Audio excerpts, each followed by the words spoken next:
The global fitness industry is growing at just 0.4% per year. To stand out, brands are turning to purpose-led campaigns like ultra-endurance challenges to drive deeper engagement. Here to discuss how it is becoming a marketing differentiator are Anna Michaud of Vora Pilates and Natalie Dow, owner of Project 1000. And if I can bring you into the conversation first, how can purpose-led events, i.e. ultra-endurance runs, etc., reshape brand engagement in a slow-growth fitness market? I think that purpose-led events really have this power to deepen brand engagement in a way that traditional marketing simply can't. I think that when we look at the fitness industry now, it's a combination of community, event, and lifestyle that are really the heart of the community. Like when a consumer makes a decision about a brand, these are the things that they're looking at. And these events really allow us to connect with these consumers or connect with our audience beyond in my case, beyond the studio walls. So it's not just about connecting them with them inside the studio, but also outside of the studio. It really gives us a chance to bring the why of our brand to life. So to allow our clients to align with our values, align with our community, so that they're buying into not a brand, but they're buying into a community. We're aligning with their values, and that's what they're buying into, and that's what they're looking for. So we're finding that this allows that brand engagement to go to a whole nother level. In a really saturated market, we're looking for those differentiators.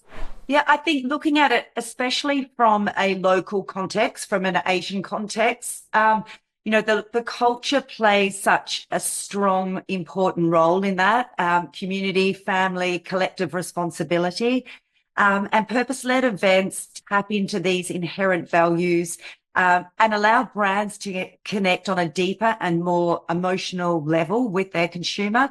If I use Project 1000 as an example, where I focused on girls' movement in health and health in the Philippines, the run provided a platform for fitness brands to contribute in a real genuine manner to local communities and make an immediate difference to them. So it shows that the brand understands and cares about specific communities it operates within, moving beyond just generic social responsibility or sustainability. How do consumers respond to fitness brands that embed community or purpose into their model?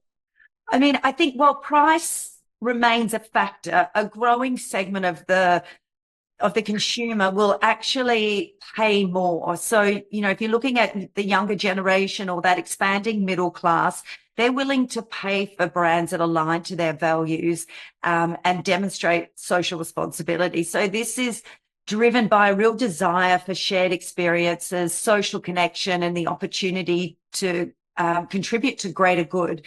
So on the back of that, then, the consumer is generating content, and that becomes extremely positive. They're sharing their participation in these events. They're aligning to the cause, and their positive brand perception, covers all social media platforms. So it's a win-win, really. Oh, I completely agree. From my experience at Vora Pilates, we find that consumers respond incredibly well and quite deeply to fitness brands that embed community and purpose into their model. So, today's fitness consumer, especially, in the wellness space, is looking for more than just a workout. They're looking for meaning, they're looking for connection, they're looking for alignment with their values. And what we're finding that when a brand leads with purpose, it builds trust with that consumer. So, it doesn't really matter what you're championing. If you're championing women's empowerment, promoting holistic wellness, creating inclusive, safe spaces, that trust is there. And then what it does is it transforms your clients into advocates for your brand. So again, it's circling back to that. This is marketing that you just can't buy. So, that emotional connection drives loyalty in a way that no promotion or trend ever could. What we're finding more and more, that community and purpose are no longer just nice to haves in a brand.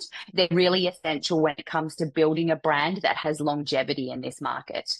What retention strategies, in your opinion, are working best in today's digitally driven fitness space? I think that what we're finding is that the average fitness consumer now is incredibly savvy. you know, as Natalie mentioned before, they're spending more and more on, you know, their wellness and their fitness journey than they ever have before. So they're looking for that elevated, immersive, you know, brand experience. It's not just about going to the gym anymore. They're looking for something that goes just beyond the exercise itself. So at Bora, for example, we have customized studios that have customized lighting, soundscapes, you know, even the language that our instructors use really does like create a really immersive, elevated experience. You know, clients aren't just coming for a class, they're really wanting to step into a world that reflects how they want to feel, whether that's strong, empowered, seen, secure, you know, so that real level of detail is more, it matters more than ever now. You know, the fitness industry has really evolved recently, and so have the clients' expectations. You know, they're not just buying a workout anymore. They're really investing in how that brand makes them feel when they walk out of the door. So I think it's, you know, when we look at moving forward as a brand, we're really looking to combine, you know, sensory rich experiences, a sense of community, and then the retention becomes organic. The clients come back, and you know, it's not about marketing, it's not about trends, it's not about promotions. It's about really establishing that community and building that trust, and that's what brings the clients back. I think there's three things. So people are after hyper personalization. They're demanding that, the ability for their fitness journey to be totally adaptive. But on the top of that, they all want to feel part of a bigger connected community. So while we're seeing the likes of AI play a bigger role, online group challenges, live classes, and gamification, I really think the sweet spot is, you know, a hybrid online offline model, which then can cater to people's diverse preferences. It offers a comprehensive fitness ecosystem and provides that social interaction and community connection still. So I think any brand that can nail that is definitely going to be a winner. Well, thank you both very much for joining us, Natalie and Anna. Thank you, Simon. Thanks, Simon. Once again, our guests were Anna Michaud, business owner and master franchisee, GCC and SCA at Vora Pilates, and Natalie Dow, owner of Project 1000. For more news, please visit asianbusinessreview.com.